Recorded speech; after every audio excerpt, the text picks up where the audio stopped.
Si tu restes obsédé par l'idée de montrer tes progrès, tu ne feras que construire une image fragile. La discipline silencieuse ne se remarque pas, mais elle se ressent dans tes résultats. Il peut te falloir des années pour le comprendre, ou tu peux décider d'arrêter de vivre pour l'approbation des autres. Il ne s'agit pas ici de paraître intelligent, mais d'arrêter de jouer pour la galerie et de commencer à discipliner ton caractère.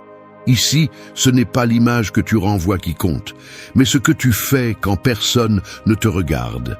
Si tu dépends de la validation extérieure, chaque pas que tu fais t'éloigne un peu plus de ton propre jugement. Tu n'es fort que lorsque tu peux tenir debout sans témoins ni applaudissements. Et la plupart n'y parviennent pas, car ils ne supportent pas le silence. Mais c'est là que se construit la véritable valeur. Tu ne l'obtiendras pas en postant tes progrès, ni en racontant ce que tu vas faire. Tes paroles valent moins que tes actes, et tes actes valent moins que ta constance. La cohérence ne s'annonce pas, elle se démontre. Si tu cherches l'admiration, tu deviens esclave de l'opinion des autres. Quand tu agis pour toi et que tu tiens ta parole, c'est là que la différence commence. Tu n'as pas besoin de preuves publiques que tu es en train d'évoluer.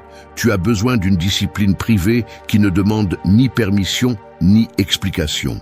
Reste jusqu'à la fin si tu veux apprendre à discipliner ton esprit et ton corps, à reconstruire ta parole, à créer une valeur authentique et à tenir dans l'ombre, car cette dernière est la plus difficile à accepter. Avant de continuer, abonne-toi et active. Leçon 1. Cesse de rapporter chaque progrès.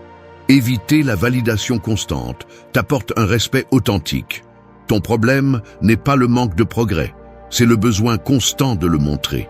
L'erreur consiste à traiter chaque petite avancée comme si elle nécessitait des témoins, en attendant une réaction extérieure qui n'est jamais suffisante. Tu ne grandis pas si chaque pas doit être vu. La règle est claire, la véritable croissance est silencieuse. Celui qui cherche l'approbation à chaque mouvement perd le contrôle de son processus intérieur. Quand tu rends public chaque réussite, tu transfères ton pouvoir, tu deviens dépendant de la reconnaissance et non de l'avancement. Le respect ne se gagne pas par le nombre de notifications, mais par la discipline que tu maintiens lorsque personne ne regarde. Si tu franchis la limite et t'habitues à tout rapporter, ton caractère s'affaiblit. L'autocontrôle se perd et les gens le remarquent. Ils ne te voient pas fort, ils te voient en demande. La croissance authentique ne fait pas de bruit car elle repose sur la valeur intérieure, non sur la réaction des autres. Si ta motivation dépend des applaudissements, tes progrès sont fragiles. Au bureau, il suffit d'observer la dynamique. Tu termines une présentation et à peine le fichier envoyé, tu le mentionnes à voix haute, espérant que quelqu'un lève la tête et t'accorde un mot d'approbation. Au début, tes collègues acquiescent, lancent un « bien joué » automatique sans détourner les yeux de leurs écrans. Avec le temps, la reconnaissance se fait plus rare. Certains ne répondent même plus. Le silence est sec, inconfortable. Tu commences à remarquer que lorsque tu entres dans la salle, les conversations ne s'arrêtent pas. Personne n'attend que tu rapportes quoi que ce soit, car personne ne le demande. La perception change. Tu n'es plus l'efficace, tu es celui qui cherche l'attention. À la salle de sport, c'est pareil. Une fois la séance terminée, tu sors ton téléphone, tu filmes la dernière série, tu postes l'histoire. Au début, les messages arrivent, les pouces levés aussi. Ensuite, c'est l'écho. Moins de réactions, moins d'intérêt. On te regarde du coin de l'œil depuis l'accueil, les coachs continuent leur routine. Tes progrès, qui étaient personnels, dépendent maintenant de la réaction d'un écran. Quand elle ne vient pas, le doute t'envahit. L'élan s'éteint. À la maison, avec ton partenaire, tu mentionnes chaque petit effort. Aujourd'hui, j'ai médité 10 minutes. J'ai préparé un repas sain. Je n'ai pas regardé mon téléphone pendant le dîner. Au début, un sourire, un « c'est bien ». Puis, un simple « le regard sur le portable, le geste distrait. Ce qui était un mérite devient une routine, et la routine, un bruit de fond. Le respect se dilue dans la répétition. Ainsi, Tes progrès deviennent une monnaie d'échange pour de l'attention. Et quand l'entourage cesse de réagir, tu te décourages, tu perds ta constance et tu te demandes pourquoi le respect ne vient pas. La vérité est simple. Celui qui a besoin de montrer chaque pas n'avance jamais en silence. Et le respect authentique ne se négocie jamais en public. Le résultat te montre la vérité. Si tes progrès ont besoin de témoins, ce n'est pas de la discipline, c'est de la dépendance. La maîtrise s'exerce en l'absence d'applaudissements. Deuxième point. Leçon 2. Ne cède pas face à l'inconfort. Résister à l'impulsion d'abandonner renforce ton caractère. Sénèque a dit « Ne parle que si tu peux améliorer le silence ». En pratique, élimine le superflu et dis uniquement l'essentiel. La véritable croissance ne s'annonce ni ne s'exhibe. Elle se construit dans l'inconfort, dans cet espace où la majorité préfère se taire ou renoncer. La règle est simple. La discipline silencieuse est la base du caractère. Ne cherche pas l'approbation des autres et ne te laisse pas distraire par ce qu'ils pensent de toi. Ce qui compte, c'est la valeur intérieure, non l'apparence publique. La plupart abandonnent dès que l'inconfort apparaît. Ils renoncent quand personne ne les voit, lorsque l'effort cesse d'être reconnu ou applaudi. Mais le caractère ne se forme pas sous les projecteurs, il se forge dans la solitude de tes décisions inconfortables. Si tu n'agis que lorsqu'il y a des témoins, tu n'as pas de discernement, tu as peur de perdre ton image. La discipline silencieuse élimine l'inutile, tu ne te justifies pas, tu ne cherches pas d'excuses, tu n'as pas besoin d'applaudissements. Tu fais ce que tu dois, même si personne ne le remarque. C'est cela, l'autocontrôle. Observe un matin ordinaire au bureau. Il est 8h15. Le couloir est presque vide. On entend le bourdonnement des lumières. Tu t'assois et ouvres le tableur. Le chef ne commande plus tes progrès. Les courriels restent sans réponse. La salle de réunion demeure fermée. Personne ne regarde ton écran. Personne ne demande tes résultats. Là, dans l'anonymat, la tentation de relâcher l'effort est constante. Laisser une formule sans vérifier, repousser le rapport, laisser refroidir le café en surfant sans but. Mais tu choisis de rester. Tu vérifies les détails, corriges les erreurs, termines la tâche. Personne n'en parle, tu ne t'y attends pas non plus. À la salle de sport, la pièce est presque vide. L'écho des haltères qui tombent, la sueur dans les paumes, le miroir embué. Pas de regard curieux ni de camarades pour encourager. C'est à toi de faire la dernière série. Le muscle brûle, l'esprit cherche des excuses. Tu pourrais partir et personne ne le saurait. Mais tu te places sous la barre, inspire et termine la série. À la fin, tu n'entends que ta respiration. L'employé nettoie le sol sans te regarder. Tu quittes les lieux. Il n'y a pas de félicitations, seulement la satisfaction âpre d'avoir accompli. À la maison, la relation s'éteint dans la routine. L'autre rentre fatigué, se sert le dîner en silence, les couverts résonnent contre l'assiette. Pas de mots de remerciement, pas de geste de reconnaissance.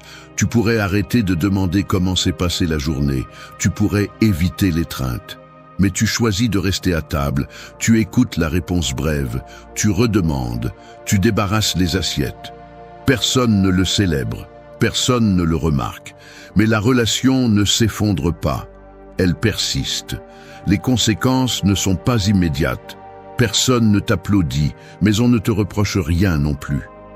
L'entourage commence à percevoir une constance qui n'a pas besoin d'être proclamée. La confiance, lentement, s'installe. Les erreurs diminuent, les résultats s'accumulent, la perception change. Tu n'es plus celui qui cherche la reconnaissance, tu es simplement celui qui fait. Ce n'est pas le destin, c'est ton comportement répété, ce n'est que le début. Maîtrise, agir sans témoin. Leçon 3. Tiens tes promesses, même si personne ne regarde. Honorer ta parole fait de toi une personne digne de confiance. Ne cherche pas d'excuses. Fais ce que tu as dit que tu ferais, même si personne ne regarde et que personne ne va te le reconnaître. Agis avec la même exigence lorsqu'il n'y a pas de témoin. Le critère se démontre en privé. La règle est claire, ta parole est un contrat, pas une décoration. Ce que tu promets, tu l'accomplis. Peu importe les applaudissements, les likes ou les témoins. La véritable valeur ne se mesure pas à la réaction des autres, mais à la cohérence que tu maintiens dans le silence. Si tu n'accomplis que lorsque tu es observé, tu es esclave de l'approbation et otage de l'image. Ainsi, il n'y aura jamais de maîtrise intérieure. La discipline silencieuse organise ta vie de l'intérieur, pas à partir du bruit extérieur. Chaque fois que tu cèdes à la facilité de laisser quelque chose à moitié fait parce que personne ne va s'en rendre compte, tu renforces le désordre et perds le contrôle. Le respect que tu recherches commence avec toi, et seulement avec toi. Réfléchis-y. Tu as promis de rendre un rapport à temps au travail, mais comme ton chef ne t'a rien demandé, tu repousses jusqu'à ce qu'on te le réclame. Tu dis que tu vas t'entraîner 3 fois par semaine, mais si personne ne te pose de questions, tu arrêtes d'y aller. Tu as convenu avec ton partenaire de résoudre un problème, mais puisqu'il n'en parle pas, tu l'ignores. Ce schéma n'est pas un hasard. C'est un manque de critères, un manque d'ordre, un manque de respect pour ta propre valeur. Si ta parole n'a de valeur qu'en situation de pression, tu n'auras jamais la véritable confiance de personne, pas même la tienne. Il y a plus. Observe ce qui se passe lorsque tu manques à tes engagements en silence. Le mail promis que tu n'as jamais envoyé, cet appel que tu avais dit que tu ferais et que tu as oublié, le projet personnel que tu as repoussé jusqu'à ce qu'il devienne invisible. Personne ne te fait de reproches, mais la dette s'accumule. Tu commences à le remarquer dans les détails. Tu te regardes dans le miroir et évites de soutenir ton propre regard. Le dimanche soir, le poids des tâches non accomplies t'accompagne au lit. Lors d'une réunion, quand quelqu'un demande qui peut s'occuper d'un sujet, personne ne te regarde. Les opportunités cessent d'apparaître. Tu deviens invisible aussi pour les autres. Le respect ne se perd pas dans les cris, mais dans les longs silences et les promesses rompues que personne ne mentionne. Le jour où tu décides de tenir parole, même si personne ne t'observe, la dynamique change. Tu termines ce rapport même si personne ne l'a demandé, et en l'envoyant en avance, le silence se brise. Ton chef lève les yeux, fait une pause, acquiesce sans un mot. Il n'y a pas d'applaudissements, mais pour le projet suivant, on vient te voir en premier. À la maison, tu règles cette tâche sans que ton partenaire ait besoin de te le rappeler. Elle t'observe du coin de l'œil, ne dit rien, mais la tension baisse. L'ambiance s'ordonne, ta démarche change. La confiance s'installe dans les gestes quotidiens, dans la façon dont tu t'assois, dans le ton avec lequel tu réponds au téléphone. La conséquence est simple. Celui qui tient ses engagements sans témoin est maître de lui-même. Il n'a pas besoin de rappel, ni de surveillance, ni de promesses publiques. C'est la maîtrise. Dans la prochaine leçon, tu comprendras pourquoi ton critère ne dépend pas de l'opinion des autres, mais de ta capacité à rester ferme lorsque personne ne te regarde. Leçon 4. Élimine délibérément les distractions. Couper le superflu. Multiplie ta concentration quotidienne. Épictète a dit: ce ne sont pas les choses qui nous troublent, mais les opinions que nous avons à leur sujet. En pratique, ton jugement est ta chaîne ou ta liberté. Si tu ne mets pas d'ordre dans ton attention, tu es prisonnier de ce que les autres décident de te montrer, et non de ce que tu décides de construire. La règle est simple. Chaque distraction que tu tolères affaiblit ta discipline et dilue ta valeur intérieure. La véritable croissance ne se mesure pas aux applaudissements ni aux réactions, mais au contrôle que tu exerces sur ce que tu laisses entrer dans ta journée. Tant que tu continues à laisser ouvertes les portes au superflu, notifications, messages inutiles, comparaisons constantes, ton énergie se disperse et ton discernement devient opaque. L'approbation extérieure est un mirage. Chaque fois que tu cherches une validation dans ce qui est visible, tu perds de la solidité dans l'invisible. Le respect de soi s'érode à chaque interruption que tu permets parce que tu n'as pas eu le courage d'établir des limites. Ce n'est pas le monde qui te distrait, c'est toi qui refuses de prendre le contrôle. Pense-y au travail. Tu as une tâche clé. mais tu vérifies WhatsApp toutes les 5 minutes. Tu réponds à des messages sans importance et tu passes d'un onglet à l'autre. Tu termines la journée fatigué, avec l'impression d'avoir beaucoup fait, mais sans avancer sur l'essentiel. Ou à la salle de sport. Tu y vas, mais chaque pause est remplie par les réseaux sociaux, à regarder la vie des autres au lieu de renforcer la tienne. Même dans ta relation, au lieu d'écouter vraiment, ton attention est partagée entre l'écran et la personne. Le résultat est le même, présence superficielle, progrès nul. Transporte cela à un après-midi ordinaire. Tu ouvres ton ordinateur portable pour finir un rapport en retard. La notification vibre, l'écran clignote. Quelqu'un t'identifie sur une photo, un autre groupe envoie des mèmes, la boîte mail se remplit de sujets urgents. Aucun ne te concerne. Tu regardes l'horloge. 2 heures se sont écoulées. Le rapport n'a pas bougé. Le bureau est couvert de tasses vides et de papiers non lus. Le téléphone reste à portée de main, jamais en mode silencieux.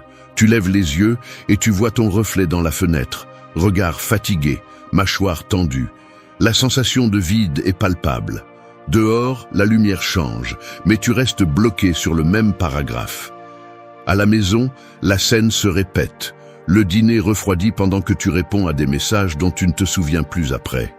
La télévision fait du bruit en fond, mais tu ignores ce qui se dit. Quelqu'un te demande comment s'est passée ta journée et tu te contentes de hausser les épaules. Personne n'insiste. Le silence s'installe. À table, les gestes sont automatiques, les dialogues courts. La déconnexion se lit dans les détails. Regard absent, réponse monotone, absence de vraies questions. Le lendemain, la perception change. Les autres remarquent ton absence, même si tu es là. Les supérieurs doutent de ta fiabilité. Tes collègues cessent de t'inclure dans les décisions importantes. À la maison, la distance s'agrandit. Les conversations deviennent une formalité. Les plans se font sans te consulter. Le respect se perd dans l'invisible et quand tu essaies de le regagner, tu découvres que tu n'as plus de crédit. Ce n'est pas le destin. C'est ta conduite répétée. Et il y a plus.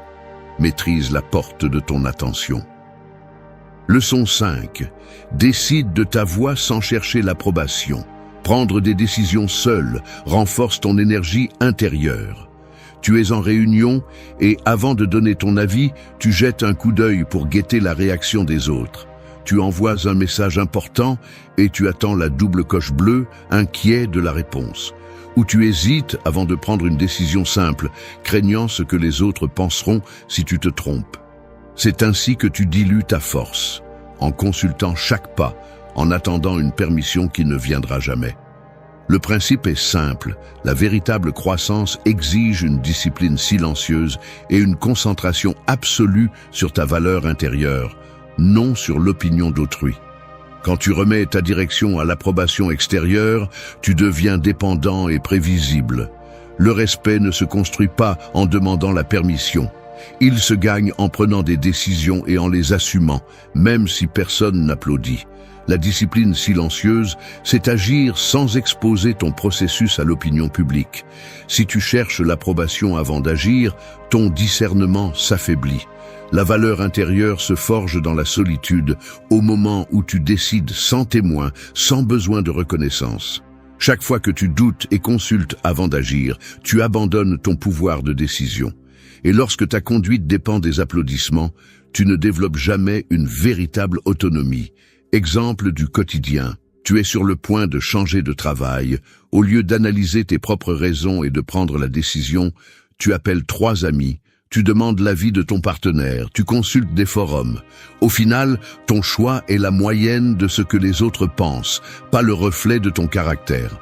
Ou à la salle de sport. Tu t'arrêtes au milieu de la série parce que tu remarques que personne ne te regarde. Et tu as l'impression que ton effort ne compte que s'il est visible. Ainsi, tu prends l'habitude de mesurer ta progression selon la réaction des autres et non selon tes propres critères. Même dans les petites choses, tu envoies un message et si tu ne reçois pas de réponse immédiate, tu t'inquiètes, tu doutes de toi.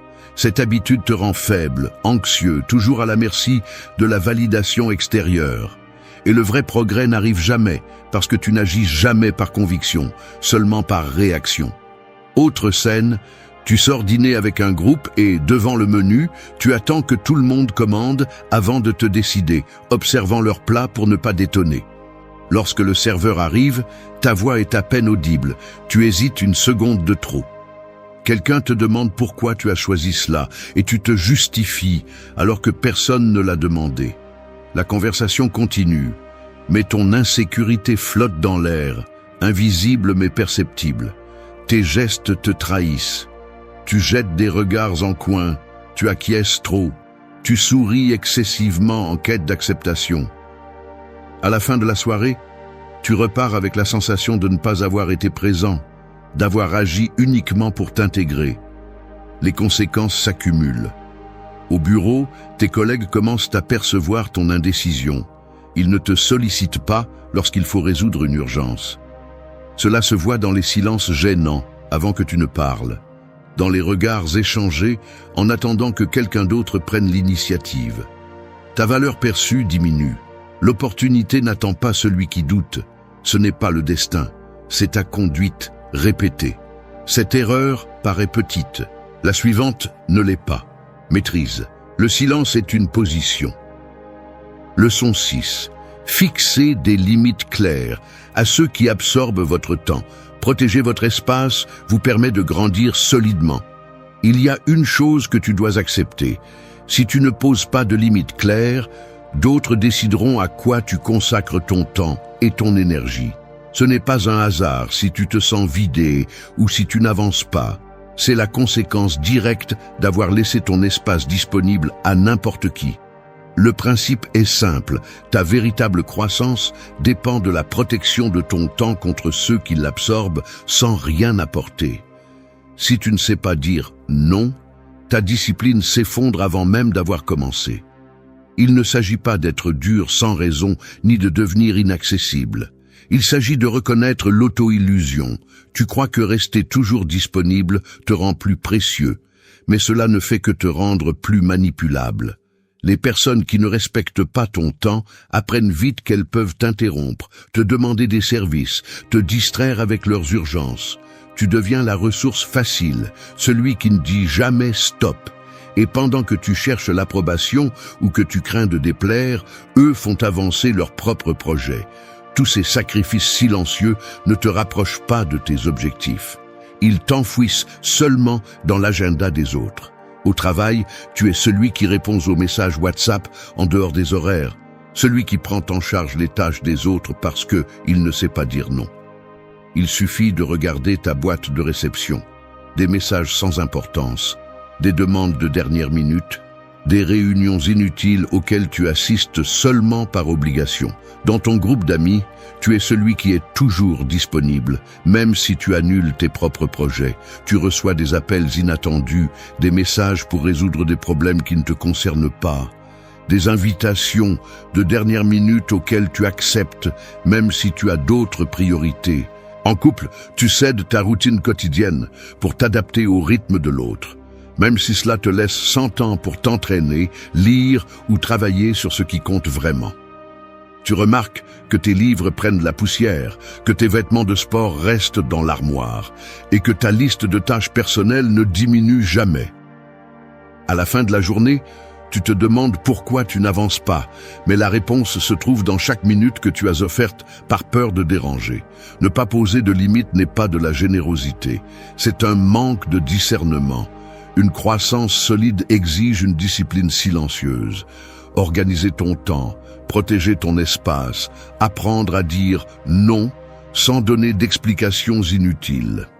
Si tu ne le fais pas, ta journée se remplit des tâches des autres et de demandes qui ne te concernent pas. La conséquence est claire. Tu perds le contrôle de ton propre développement. Tu stagnes. Les autres commencent à s'y attendre de ta part. Ils ne demandent même plus si tu peux. Ils supposent simplement que tu le feras. Le signe d'agacement, quand enfin tu oses refuser, le silence gênant dans le groupe, le regard de désapprobation, autant de signes que tu as laissé les autres définir tes limites trop longtemps. Dans la prochaine leçon, Tu vas découvrir comment distinguer une critique que tu dois écouter d'une opinion qui ne vise qu'à te freiner. Leçon 7. Ne confonds pas progrès et exhibition. Se montrer moins et construire plus donne des résultats réels. Tu es à la salle de sport. Tu viens de terminer une série lourde et sans réfléchir, tu sors ton téléphone. Tu te regardes dans le miroir, ajuste ton t-shirt pour mettre en valeur ton bras, pointe la caméra et prends un selfie. Tu le publies dans tes stories avant même que ta respiration ne redevienne normale. Tu n'as même pas fini ta séance. Entre chaque série, tu vérifies qui a vu la photo, si quelqu'un a répondu, s'il y a un emoji flamme. Tu veux que les autres voient que tu fais le travail, que tu n'es pas comme les autres. Mais quand personne ne réagit, tu restes là à regarder l'écran. La sueur sur ton front ne suffit pas. Tu as l'impression que tes efforts ne comptent que s'ils sont reconnus. Tu relâches l'intensité. Au final, tu quittes la salle avec la sensation qu'il manque quelque chose, sans savoir quoi. La règle est simple, la croissance réelle se fait en silence, pas en vitrine. Ce qui compte, c'est ce que tu construis quand personne ne te regarde. Le muscle se forme quand il n'y a pas de caméra, quand le seul témoin est la douleur dans ton avant-bras et le miroir embué.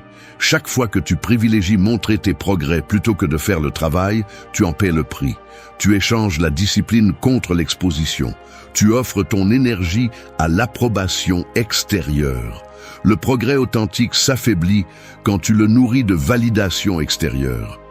L'attention est addictive, mais elle ne donne pas de résultat. Tu perds ta concentration. Tu deviens dépendant de la réaction, pas du résultat.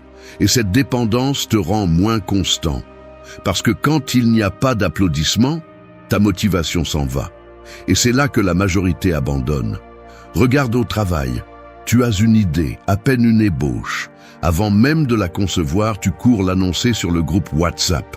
Tu écris « Je prépare quelque chose de grand ». Ah, tu attends la réaction. Quelques emojis, un ou deux, waouh, mais rien de plus. Quand la vague de félicitations n'arrive pas, tu ouvres le fichier, le regardes quelques minutes et le refermes. Le projet est mis en pause. Les jours passent et l'enthousiasme s'évapore. Le fichier se perd parmi d'autres tâches. Personne ne demande le résultat et toi non plus tu n'en reparles. L'avancée ne se concrétise jamais. Ou dans la relation, tu dînes avec ton partenaire et, avant de goûter la première bouchée, tu prends une photo. La meilleure compagnie, écris-tu. Tu publies l'image, vérifies les likes. Quand l'attention retombe, quand personne ne commente, tu te demandes s'il y a vraiment quelque chose de spécial. Tu commences à chercher des moments postables au lieu de moments réels. Les silences à table deviennent gênants parce qu'il n'y a plus rien à montrer. Le coût est évident. Tes progrès dépendent du regard des autres, pas de tes propres standards. Et cela te rend fragile. Il y a des conséquences visibles. Ton entourage commence à remarquer la différence. On te demande moins de nouvelles de tes projets parce qu'on sait que tu ne cherches qu'une réaction. À la salle, ceux qui progressent vraiment t'ignorent. Au travail, tes idées perdent de la valeur parce qu'elles n'aboutissent jamais à des résultats. Dans la relation, ton partenaire sent la distance. Les gestes changent, moins de contact visuel, plus de temps sur le téléphone, des phrases plus courtes. Le résultat te montre la vérité. Et il y a plus. Leçon 8. Apprends à être fort dans la solitude. Soutenir ta discipline sans témoin est la véritable épreuve. À la fin de cette vidéo, tu sauras exactement comment éliminer l'anxiété et l'inquiétude en utilisant des principes stoïciens.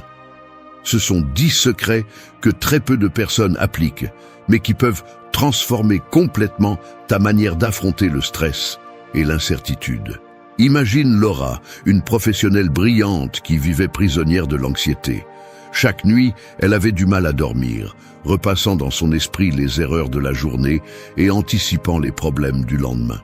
Pendant la journée, ses épaules restaient tendues, sa mâchoire crispée, et elle n'arrivait même pas à savourer une tasse de café en silence. En réunion, son regard se perdait, incapable d'écouter réellement ses collègues pendant que son esprit sautait d'une inquiétude à l'autre. Un jour, sur la recommandation d'un ami, Elle a commencé à mettre en place de petites habitudes stoïciennes. Au début, il y a eu de la résistance, des regards sceptiques, des questions gênantes sur son calme soudain. 3 mois plus tard, ses pensées ne la dominaient plus. Désormais, c'est elle qui domine ses pensées. Ses nuits sont paisibles, ses réponses directes. Au bureau, on l'aperçoit différemment, moins réactive, plus assurée. Ses secrets ne sont pas des phrases creuses ni des théories abstraites. Ce sont des outils pratiques, éprouvés au fil des siècles, qui vont t'aider à reprendre le contrôle et à trouver la sérénité, même au cœur du chaos. La plupart des gens ne découvrent jamais le 7e, et c'est souvent celui qui fait toute la différence. Commençons. Secret numéro 1. Distinguer entre ce que tu peux contrôler et ce que tu ne peux pas. L'anxiété se nourrit de la confusion. Lorsque tu ne sais pas ce qui est entre tes mains et ce qui ne l'est pas, ton esprit se disperse dans 1000 scénarios possibles, dont la plupart sont hors de ta portée. Le premier secret pour éliminer les préoccupations est de tracer une ligne invisible. D'un côté, ce qui dépend de toi, de l'autre, ce qui ne dépend pas de toi. Cette distinction est plus qu'un exercice mental, c'est un outil pratique. Imagine que tu as un entretien d'embauche important.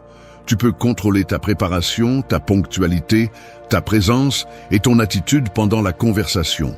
Tu ne peux pas contrôler l'opinion préalable du recruteur, la concurrence, ni les décisions internes de l'entreprise. Si tu t'obsèdes avec tout le processus, tu t'épuises en spéculation et en nervosité. Mais si tu concentres ton énergie uniquement sur ce qui dépend de toi, ta préparation et ton attitude, tu libères une énorme quantité d'espace mental. Cela ne signifie pas résignation, cela signifie stratégie. Tu diriges tes efforts là où ils peuvent vraiment faire la différence. Ce principe s'applique dans n'importe quelle situation. Pense à une dispute familiale. Tu peux contrôler ce que tu dis, le ton que tu utilises et ta disposition à écouter. Tu ne peux pas contrôler la réaction de l'autre, ni son humeur, ni les mots qu'il choisit. Pourtant, la plupart des gens investissent leur énergie à essayer de manipuler l'incontrôlable. Ils cherchent la réponse parfaite, anticipent la colère ou l'incompréhension, s'imaginent des scénarios qui n'arrivent jamais. Cela ne fait qu'augmenter l'anxiété. Regarde le cas de quelqu'un qui attend le résultat d'un examen médical. La peur s'intensifie parce que l'esprit essaie de contrôler le résultat, quelque chose qui lui échappe complètement. Mais il peut contrôler sa réponse, comment il gère l'attente, comment il prend soin de lui, ce qu'il décide de faire de son temps jusqu'à recevoir la nouvelle. La différence entre l'angoisse et le calme se trouve précisément à ce point. Distinguer ce qui est contrôlable de ce qui ne l'est pas n'est pas facile au début, car l'esprit a tendance à les mélanger. Mais c'est une compétence qui s'entraîne. Fais-le de manière active. Face à toute préoccupation, écris-la sur une feuille et demande-toi, est-ce que cela dépend de moi? Si la réponse est oui, agis. Si c'est non, lâche prise. Il ne s'agit pas d'indifférence, mais d'intelligence émotionnelle. Le temps et l'énergie que tu économises en arrêtant de te battre contre ce qui ne dépend pas de toi, tu peux les investir dans ce que tu peux véritablement transformer. C'est ainsi que l'anxiété s'affaiblit, avec de la clarté. Quand tu sais où s'arrête ta portée, tu cesses de livrer des batailles perdues d'avance. Ce que tu peux contrôler, tu l'améliores. Ce que tu ne peux pas, tu l'acceptes. C'est là la base de la tranquillité d'esprit.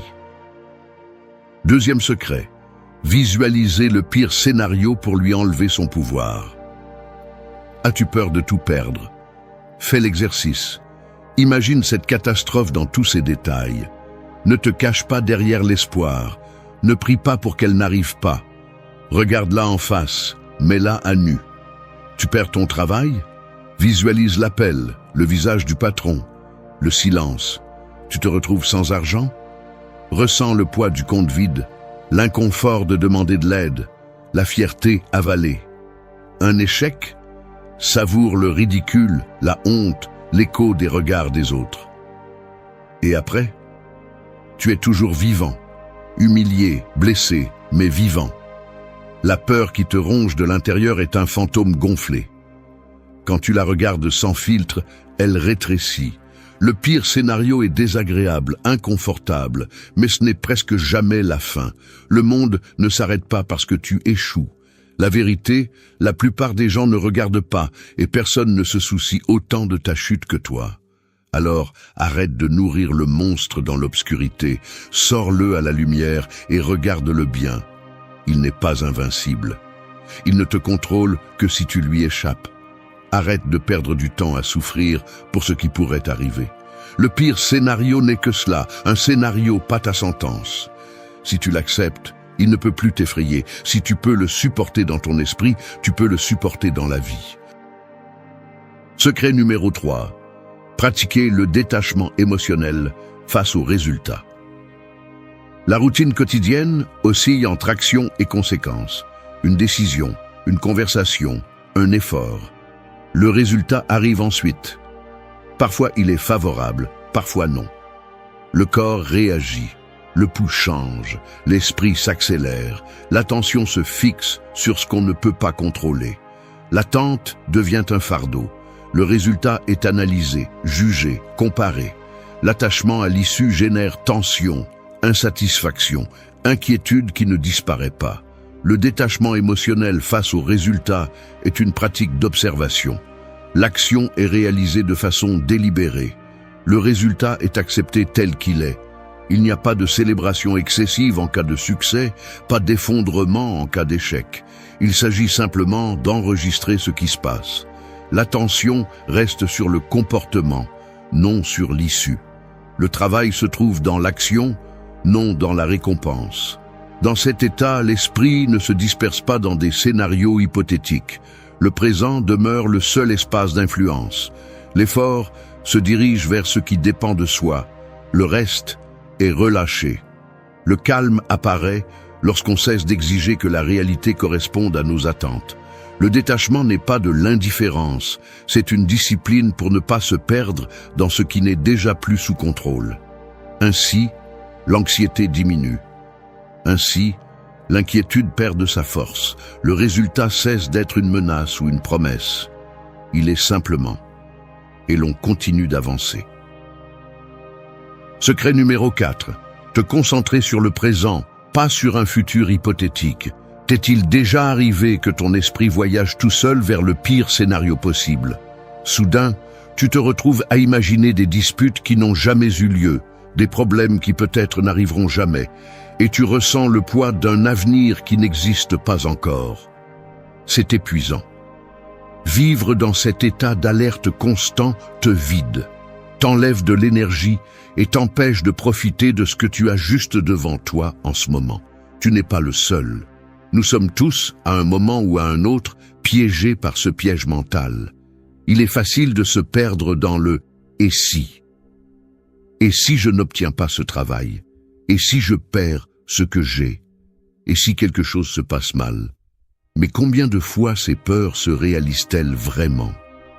Combien de vies t'a échappé pendant que ton esprit se préoccupait de menaces qui n'existent que dans ton imagination? Quand tu te concentres sur le présent, quelque chose change. Tu respires. Tu remarques ce que tu as près de toi, ce que tu peux toucher, ce que tu peux faire aujourd'hui. L'anxiété se nourrit de scénarios futurs. La sérénité se construit sur ce que tu peux contrôler maintenant. Tu peux te demander, que se passe-t-il réellement en ce moment?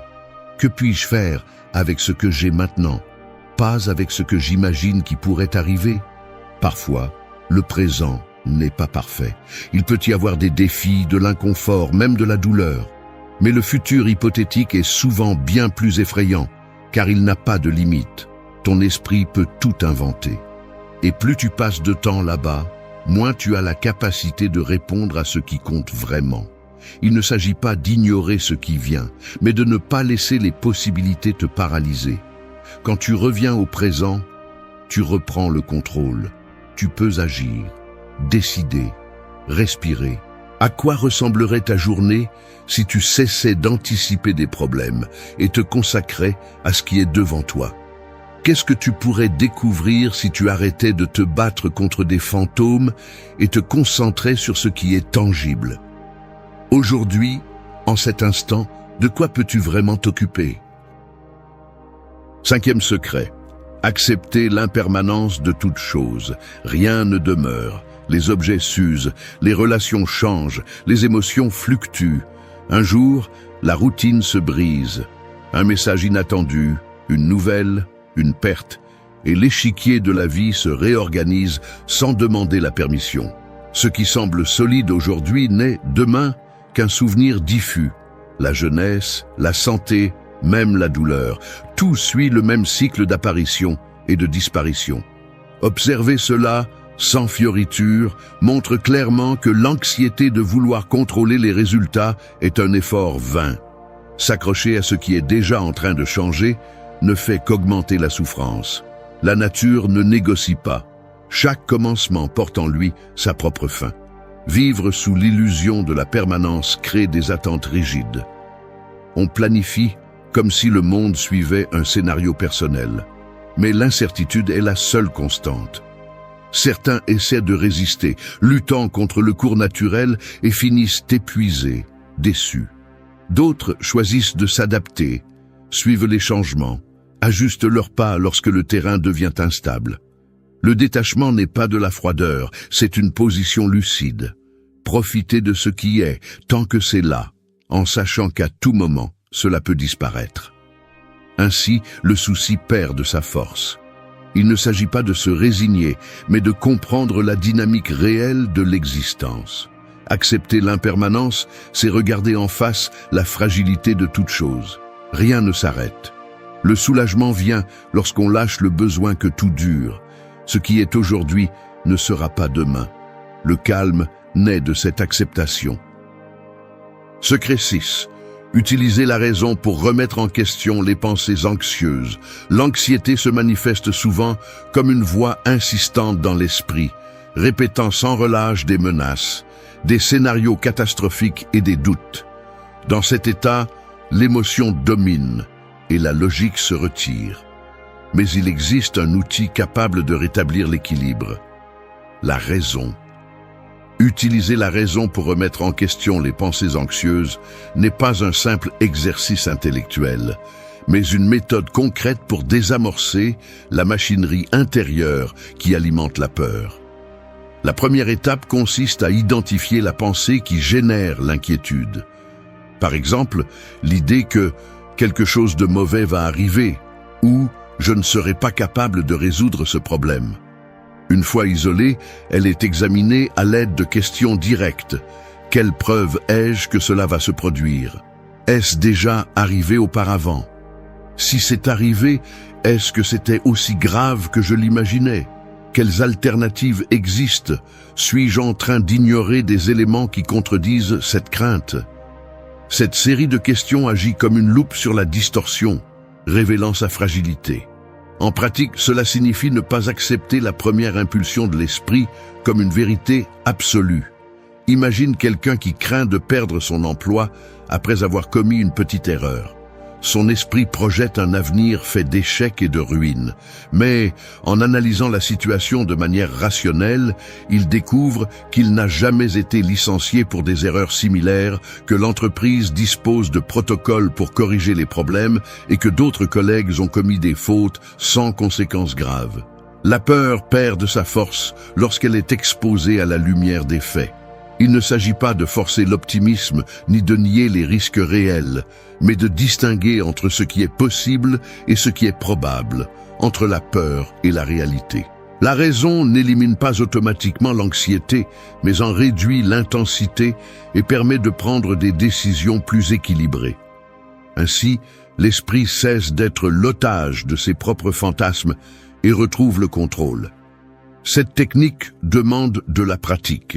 L'esprit anxieux est habile à déguiser des suppositions en certitudes, à exagérer les menaces et à minimiser les ressources. C'est pourquoi il est nécessaire de revenir encore et encore à l'interrogation rationnelle. Ce que je pense, est-ce un fait ou une interprétation?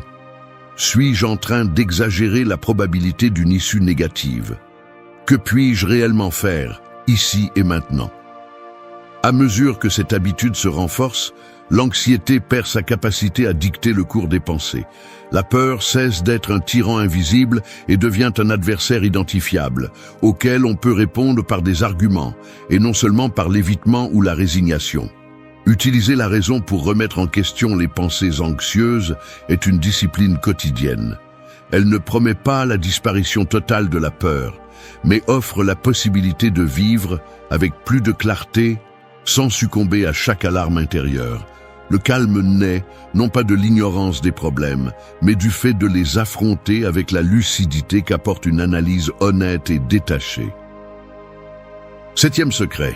Se rappeler que ce sont tes jugements qui créent la souffrance, pas les faits. Si quelque chose d'extérieur te fait souffrir, la douleur ne vient pas de la chose elle-même, mais de ton jugement à son sujet.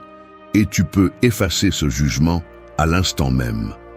Marc Aurèle a laissé cet avertissement comme un rappel à ceux qui cherchent la paix intérieure au milieu du chaos extérieur. La plupart du temps, ce n'est pas l'événement en soi qui nous brise, mais l'interprétation que nous en faisons. L'esprit humain a l'habitude d'ajouter des couches de signification, d'anticiper des catastrophes, de construire des récits où les faits ne sont que le point de départ et où la souffrance se multiplie dans l'interprétation. Un message sans réponse, un regard de désapprobation, un échec inattendu. Le fait est neutre, mais le jugement que nous portons sur lui l'imprègne d'anxiété, de peur, d'angoisse. Observe avec honnêteté combien de fois t'es-tu senti prisonnier de pensées qui tournent en boucle, alimentées par des suppositions et des peurs qui ne se matérialisent jamais. Dans ces moments-là, ce qui te blesse, ce n'est pas la situation, mais l'histoire que tu racontes à son sujet. Le jugement transforme une petite gêne en blessure, une incertitude en menace, une perte en abîme. La souffrance grandit à mesure que tu insistes à interpréter, à qualifier, à ressasser ce qui aurait pu être ou ce que tu crains qui advienne. L'antidote consiste à suspendre le jugement, à regarder les faits à nu, sans ornement ni condamnation. Il ne s'agit pas de nier ce qui arrive, ni de feindre l'indifférence. Il s'agit de reconnaître que le pouvoir de te blesser réside davantage dans ton esprit que dans le monde. À chaque instant, tu peux choisir d'examiner ta réaction et de te demander: est-ce un fait ou mon opinion sur le fait? Est-ce que je vois ce qui est ou ce que je crains que ce soit? Pratiquer ce discernement n'est pas facile. Mais chaque fois que tu parviens à séparer le fait de l'interprétation, tu récupères une part de ta liberté intérieure. Tu cesses d'être l'otage de tes pensées et tu deviens leur témoin. L'anxiété perd de sa force parce que tu n'alimentes plus le feu avec des jugements inutiles. L'inquiétude se dissout quand tu comprends que la plupart de tes tempêtes naissent à l'intérieur, pas à l'extérieur. Rappelle-toi, la douleur peut être inévitable, mais la souffrance est optionnelle. Et la clé pour l'arrêter réside dans ta capacité à juger moins et à accepter davantage. Secret numéro 8. Limiter ton exposition aux stimuli inutiles. L'esprit humain n'est pas conçu pour traiter le flux constant d'informations, d'images et de sons qui nous entourent aujourd'hui. Chaque notification, chaque message, chaque fragment de contenu que tu consommes laisse une trace, aussi minime soit-elle. Le problème n'est pas seulement l'excès, mais aussi la qualité et la pertinence de ce que nous laissons entrer. Lorsque tu t'exposes sans filtre aux réseaux sociaux, aux actualités alarmistes, aux conversations banales, ton attention se fragmente et ton énergie mentale se disperse. C'est comme essayer de retenir de l'eau dans une passoire. Tu as beau faire des efforts, le calme s'échappe. Imagine que chaque stimulus est comme une goutte tombant dans un verre. Quelques gouttes ne changent rien, mais si le flux est constant, le verre déborde. Il en est ainsi de l'anxiété. Elle ne provient pas uniquement de grands problèmes, mais de l'accumulation silencieuse de petites distractions, d'interruptions et de sollicitations sans importance. Le résultat, un esprit saturé, incapable de distinguer l'essentiel du superflu. C'est pourquoi Limiter l'exposition n'est pas un acte de fuite, mais de protection et de clarté. Prends l'exemple de quelqu'un qui commence sa journée en consultant son téléphone au lit. 10 minutes de gros titres négatifs, de messages sans importance et de vidéos virales. Avant même de sortir de la chambre, son esprit est déjà colonisé par des inquiétudes étrangères, des comparaisons vides et un sentiment d'urgence artificielle. Puis, tout au long de la journée, chaque pause est remplie de nouveaux stimuli. Podcast pendant le petit déjeuner, notifications pendant le travail, mise à jour pendant les trajets. À la fin de la journée, la fatigue mentale est inévitable, mais la cause n'est pas toujours reconnue. Ce n'était pas le travail, c'était le bruit constant. Limiter l'exposition signifie choisir ce que tu laisses entrer. Il ne s'agit pas de se déconnecter de tout, mais de filtrer avec discernement. Demande-toi avant de consommer, est-ce que cela m'apporte quelque chose ou cela prend-il simplement de la place? Ce contenu m'apporte-t-il de la clarté, de l'inspiration ou ajoute-t-il simplement du bruit? L'exercice peut sembler anodin, mais il est radicalement transformateur. En réduisant le flux de stimuli inutiles, tu reprends le contrôle de ton attention et tu rétablis ton énergie mentale. La pratique peut commencer par des gestes simples. Mets en sourdine les notifications qui ne nécessitent pas de réponse immédiate. Prends des moments sans écran dans la journée, ne serait-ce que pour de courts instants. Supprime les sources d'informations redondantes. Apprends à tolérer le silence et le vide au lieu de vouloir les remplir compulsivement. Tu remarqueras que l'anxiété diminue, non parce que les problèmes disparaissent, mais parce que ton esprit retrouve l'espace pour traiter, décider et répondre au lieu de simplement réagir. La différence est tangible. Moins de stimuli, plus de présence, moins de dispersion, plus de profondeur. Ce n'est pas de l'isolement, c'est un choix conscient. De la même façon que tu fais attention à ce que tu manges pour nourrir ton corps, veille à ce que tu consommes mentalement pour préserver ta paix.